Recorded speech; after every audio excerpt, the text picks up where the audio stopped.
नमस्कार सभी साथियों को स्वागत करता हूं सबका इस यूट्यूब चैनल पर जिसका नाम है स्टडी विद पीएन लोधा। साथियों, आज हम हिंदी का मॉडल पेपर नंबर 47 हल करेंगे। हिंदी शिक्षण के व्याकरण और शिक्षण विधियों के क्वेश्चन आपको यहां पर देखने को मिल जाएंगे लेवल 1 और लेवल 2 के लिए। काफ़ी ज़्यादा एक एक क्वेश्चन को समझा करके हल करेंगे और साथ में सेलेक्टेड क्वेश्चन जो कि आरबीएससी की पुस्तकों से लिए गए हैं। आरबीएससी और एनसीईआरटी की जो पुस्तकें हैं उनसे ये प्रश्न लिए गए हैं, तो आप अच्छे से अपना अभ्यास कर सकते हो। शुरू करते हैं इस वीडियो को। पहला क्वेश्चन देखेंगे। अपना उल्लू सीधा करना मुहावरे का अर्थ है अपने वश में करना, अपना स्वार्थ देखना, निंदा करना और उपयुक्त सभी। तो कई बार हम इस मुहावरे का प्रयोग भी करते हैं दैनिक जीवन में भी। अपना उल्लू सीधा करना, इसका सीधा सा अर्थ लिया जाता है अपना स्वार्थ देखना कि खुद का काम निकाल लो, बस दूसरों से कोई मतलब नहीं, अपना उल्लू सीधा करना। विकल्प नंबर आपका 2 सही है। प्रश्न नंबर 1 में अपने वश में करना, निंदा करना, ये अलग चीजें होती है साथियों।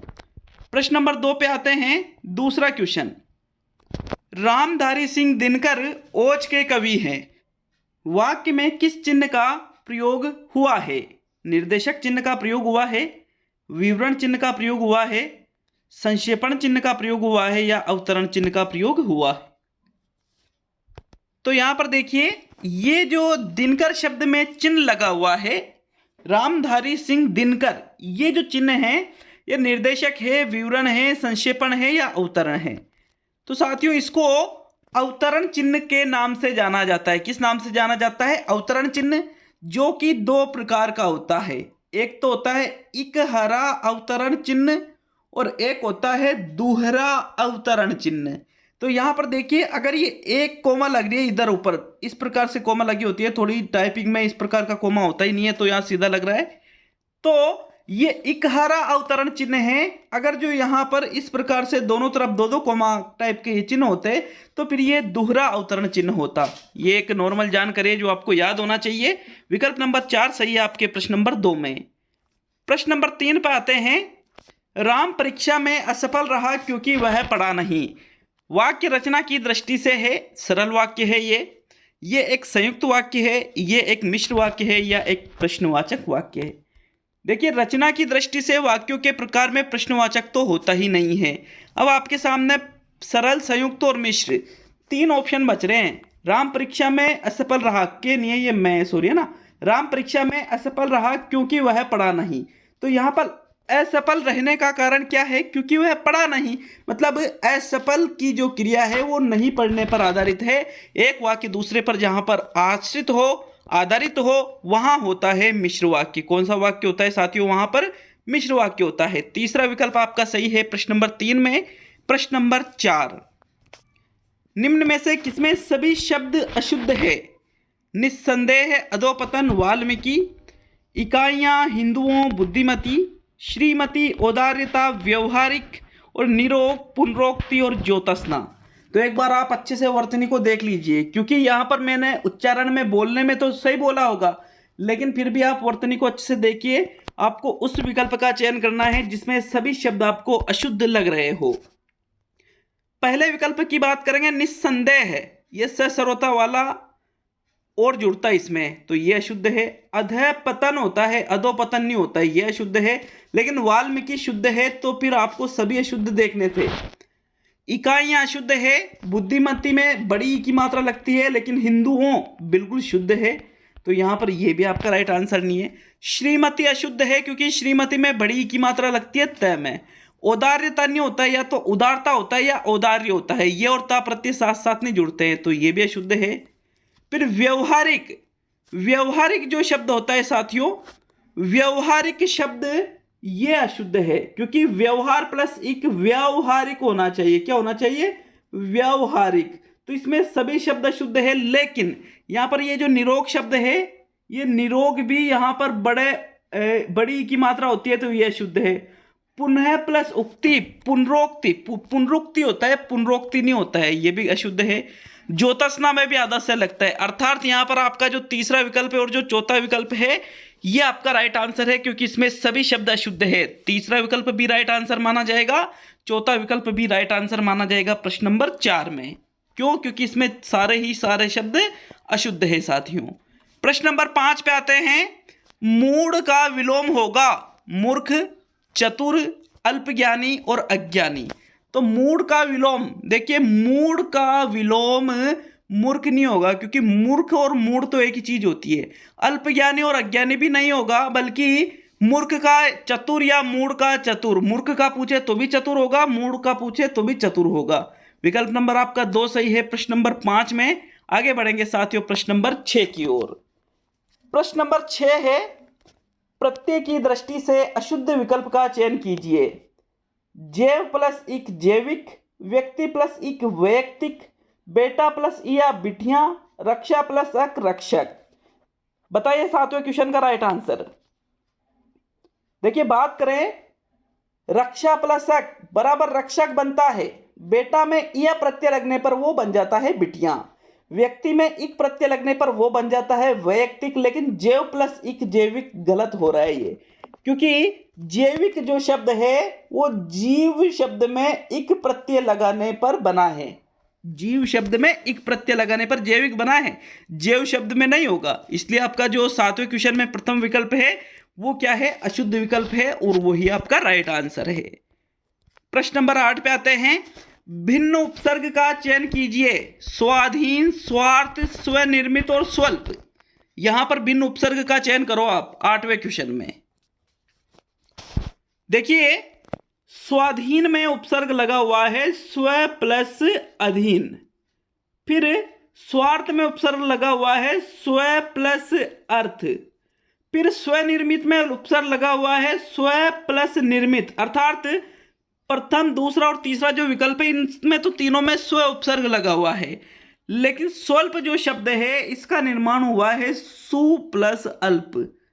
सु प्लस अल्प होगा, स्व प्लस अल्प नहीं होगा। स्व मतलब तो अपना, अपना है जो कम, उसको स्वल्प नहीं कहते। स्वल्प का मतलब होता है अच्छा है जो कम, ठीक है। सु मतलब अच्छा, अल्प मतलब कम। विकल्प नंबर आपका 4 सही है प्रश्न नंबर 8 में।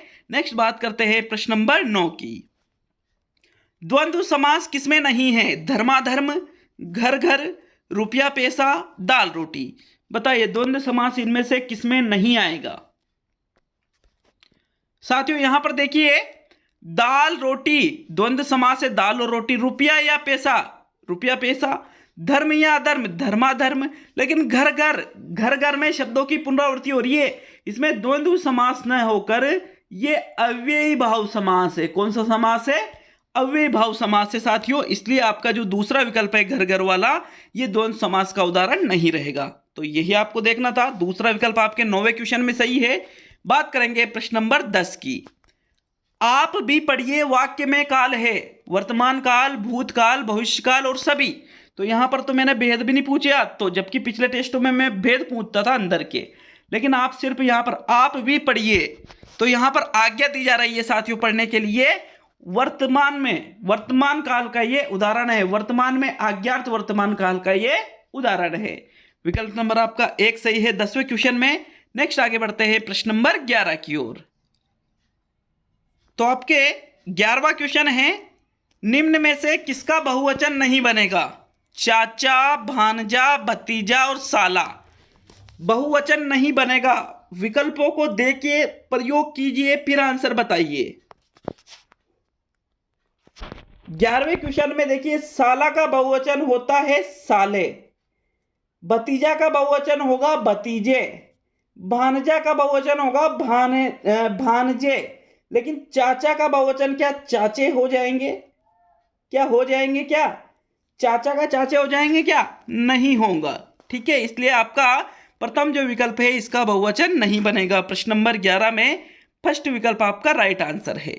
प्रश्न नंबर 12 पे आते हैं। 12वां क्वेश्चन है, निम्न में से किस विकल्प में स्त्रीलिंग है? भवदीय, बाहु, प्रकाश और भव। स्त्रीलिंग शब्द का चुनाव करो प्रश्न नंबर 12 में। भवदीय एक पुल्लिंग शब्द है जिसका स्त्रीलिंग होता है भवदीया। प्रकाश अच्छा होता है, पुल्लिंग शब्द है। भव पुल्लिंग है और इसका स्त्रीलिंग होता है भवानी। लेकिन बाहु जो शब्द है, बाहु का मतलब हमारी भुजाएं होती है, तो इसको स्त्रीलिंग के अंतर्गत रखा जाता है। विकल्प नंबर 2 सही है प्रश्न नंबर 12 में। चूंकि हिंदी में ही देखना है आपको स्त्रीलिंग पुल्लिंग, संस्कृत में नियम अलग चल जाते हैं कि उसमें ये प्रत्यय लगा है, तो जैसे देवता शब्द हिंदी में तो क्या है पुल्लिंग और संस्कृत में क्या है स्त्रीलिंग। तो इस प्रकार से यहाँ बाहु शब्द हिंदी में हमसे पूछा जा रहा है तो ये स्त्रीलिंग का उदाहरण है। 12वें क्वेश्चन में दूसरा विकल्प। प्रश्न नंबर 13 पे आते हैं। इनमें से किस शब्द में व्यंजन संधि है? दावानल, स्वर्ग, अंतरात्मा और वाकजाल। बताइए इनमें से किस शब्द में व्यंजन संधि हो रही है? दावानल का संधि विच्छेद करेंगे तो दावानल का संधि विच्छेद होगा दाव प्लस अनल बराबर शब्द क्या बन जाता है? दावानल। दीर्घ संधि का उदाहरण है। स्वर्ग विसर्ग संधि का अपवाद माना जाता है। स्व है प्लस ग, इसका विच्छेद करते हैं जो कि विसर्ग संधि के अपवादों में आता है। अंतरात्मा का विच्छेद करें तो अंतरात्मा का होगा अंत है प्लस आत्मा, ये यहां पर विसर्ग संधि का उदाहरण है।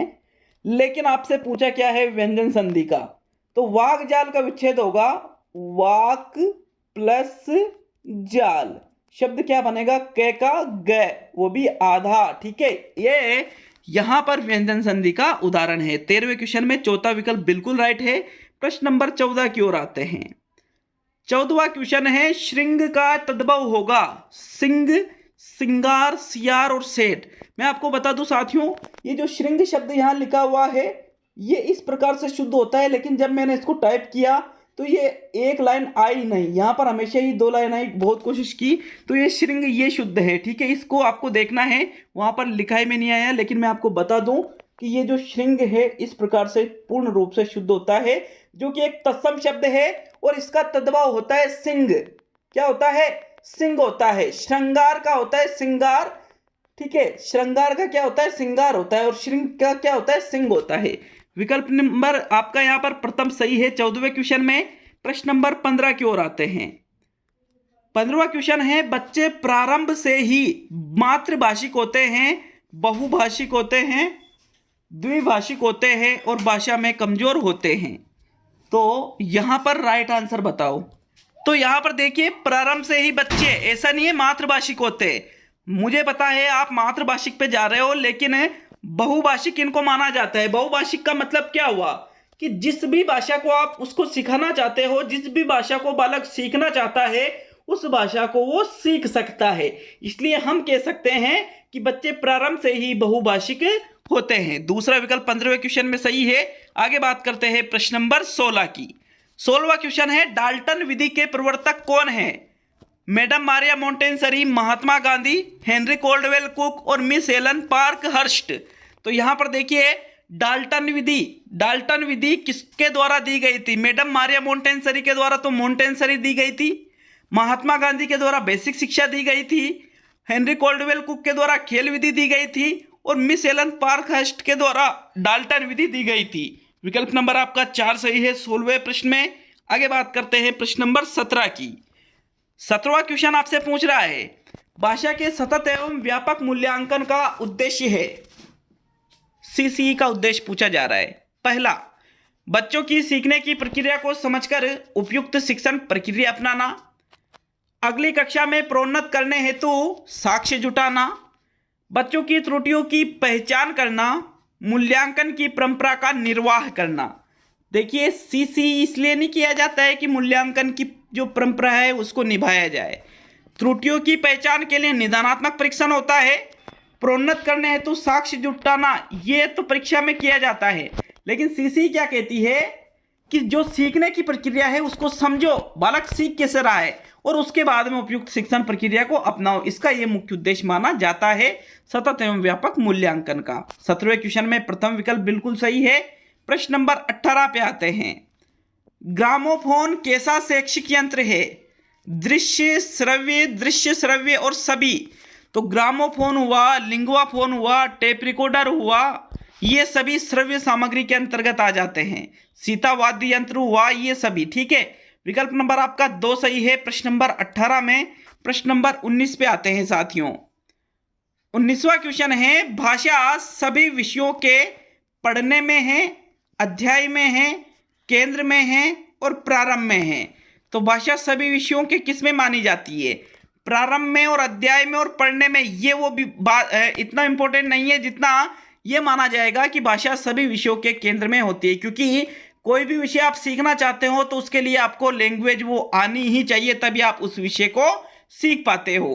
तीसरा विकल्प 19वें क्वेश्चन में सही है। अब आज का अंतिम और 20वां क्वेश्चन देखेंगे, लेकिन वीडियो कैसा लगा, अच्छा लगा या फिर सही नहीं लगा, प्रश्न कैसे लगे, कितने क्वेश्चन आपके सही हुए हैं, वीडियो को आपने लाइक किया या नहीं किया, जरूर बताकर जाए। आप हो सके तो लाइक और चैनल को सब्सक्राइब कर सकते हो हमें मोटिवेट करने के लिए। आज का अंतिम और 20वां क्वेश्चन, हिंदी शिक्षण में प्राथमिक स्तर पर श्रवण कौशल विकसित किया जाना चाहिए। गीत के माध्यम से, नाटक के माध्यम से, खेल के माध्यम से और व्याख्या के माध्यम से। तो यदि आपको श्रवण कौशल विकसित करना है तो गीत नाटक भी अच्छे हैं, व्याख्या तो बिल्कुल ही गलत है, लेकिन इन दोनों से ज्यादा बेटर माना जाएगा खेल के माध्यम से। नीर तीर जैसे खेल खिलाकर, चिड़िया उड़ जैसे खेल खिलाकर बच्चों को आप श्रवण कौशल विकसित कर सकते हो, क्योंकि खेल में उनकी अत्यधिक रुचि होती है प्राथमिक स्तर पर। विकल्प नंबर 3 सही है 20वें क्वेश्चन में। तो आज का ये टेस्ट कंप्लीट हुआ साथियों। जैसा भी लगा जरूर बता कर जाए और कमेंट करें, आप हमें बताएं कि अपेक्षित और क्या सुधार हो सकता है। मिलते हैं अगले वीडियो में। बहुत बहुत धन्यवाद सभी साथियों का।